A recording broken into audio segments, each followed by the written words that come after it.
E aí, pessoal? No capítulo 6 de Romanos, o apóstolo Paulo coloca em xeque uma questão que sempre gerou debate no meio cristão. Será que depois de conhecermos a graça de Deus, podemos continuar pecando à vontade, como se não houvesse consequências? A resposta de Paulo é um sonoro: de jeito nenhum. Este capítulo é uma explosão de esperança e um convite à santidade. Com a sabedoria que vem do alto, Paulo nos leva a uma imersão profunda na graça libertadora de Deus e como ela se aplica em nosso dia a dia.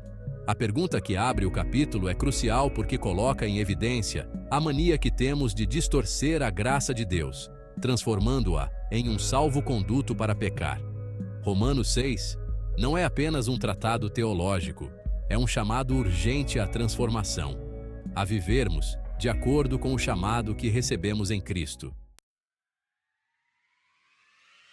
Nos versículos 1 a 4 de Romanos 6, Paulo desmascara a farsa de continuar no pecado depois de experimentarmos a graça de Deus. Ele argumenta que, pelo batismo, fomos unidos a Cristo em sua morte e ressurreição. Assim como Cristo morreu e ressuscitou para derrotar o pecado e a morte de uma vez por todas, nós também morremos para o pecado e fomos ressuscitados para uma nova vida em Cristo. Essa união com Cristo é o alicerce da nossa liberdade em relação ao pecado. Não somos mais escravos do pecado, pois fomos libertos pelo sacrifício de Jesus na cruz. Nossa velha natureza pecaminosa foi crucificada com Cristo, e agora temos uma nova identidade. Somos novas criaturas em Cristo. Essa nova vida em Cristo não é uma opção, mas a realidade para todo aquele que o aceitou de coração como Senhor e Salvador. Não podemos fingir que nada aconteceu. A graça de Deus nos impulsiona a vivermos essa nova vida. O batismo, como descrito em Romanos 6, versículos 5 a 11, é um símbolo poderoso da nossa união com Cristo em sua morte e ressurreição. Ao sermos imersos nas águas batismais, somos sepultados com Cristo, representando a nossa morte para a antiga vida de pecado. E quando saímos da água, somos ressuscitados com Cristo para uma nova vida, livres das amarras do pecado. Essa nova vida é marcada pela justiça, pois, assim como Cristo vive em perfeita obediência ao Pai, nós também somos chamados a viver em obediência a Deus. Nossa união com Cristo nos equipa para vencer o pecado e viver de forma santa e agradável a Deus. Mergulhar nas águas do batismo vai muito além de um ato simbólico. É uma declaração pública da nossa fé em Cristo e da nossa decisão de viver para Ele. É um compromisso de deixar para trás a velha vida de pecado e abraçar a novidade de vida. Romanos 6, versículos 12 a 14, nos convoca a não deixar o pecado dominar nossos corpos mortais, cedendo aos seus desejos. Não devemos oferecer nossos membros como instrumentos de injustiça, mas como ferramentas de justiça nas mãos de Deus. A graça de Deus nos dá poder para dizer não ao pecado e sim à justiça. Não estamos mais debaixo da lei, mas debaixo da graça. O que significa que temos a força do Espírito Santo para vencer as tentações e viver em santidade. A vida cristã é uma jornada de santificação, um processo diário de entregar nossas vidas a Deus e buscar a sua vontade em tudo. É um chamado para vivermos em constante estado de arrependimento e fé, buscando a transformação pelo poder do Espírito Santo. Seção 5. Escravos da Justiça. Em Romanos 6, versículos 15 a 19, Paulo usa a figura da escravidão para ilustrar a nossa liberdade do pecado e a nossa nova vida em Cristo. Se antes éramos escravos do pecado, agora somos escravos da justiça. A diferença é que a escravidão do pecado leva à morte, enquanto a escravidão da justiça conduz à santificação e à vida eterna. Mas calma lá. Essa nova escravidão não é um fardo pesado, e sim libertadora.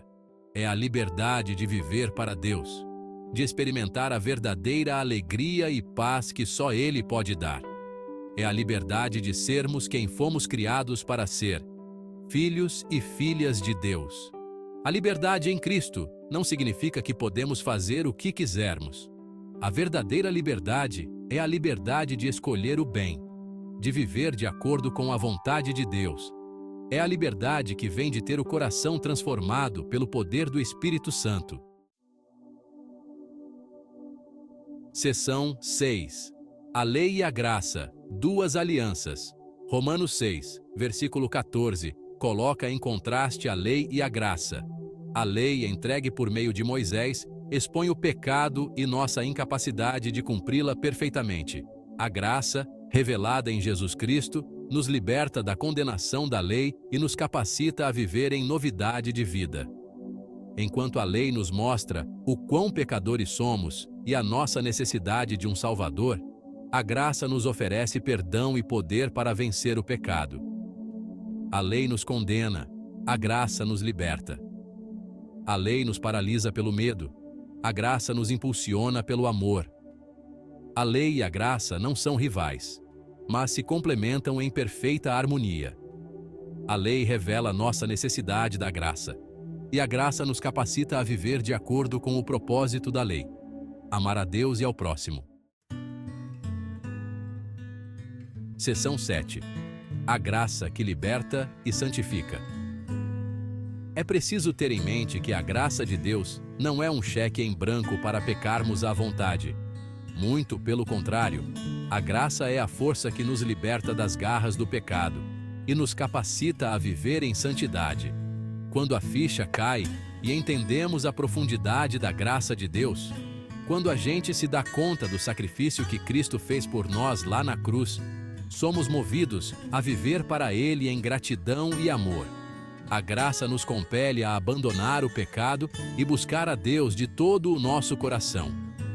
A graça de Deus não nos isenta da responsabilidade de lutar contra o pecado. Na verdade, a graça nos equipa para a batalha, dando-nos o poder do Espírito Santo para vencer as tentações e viver de maneira agradável a Deus.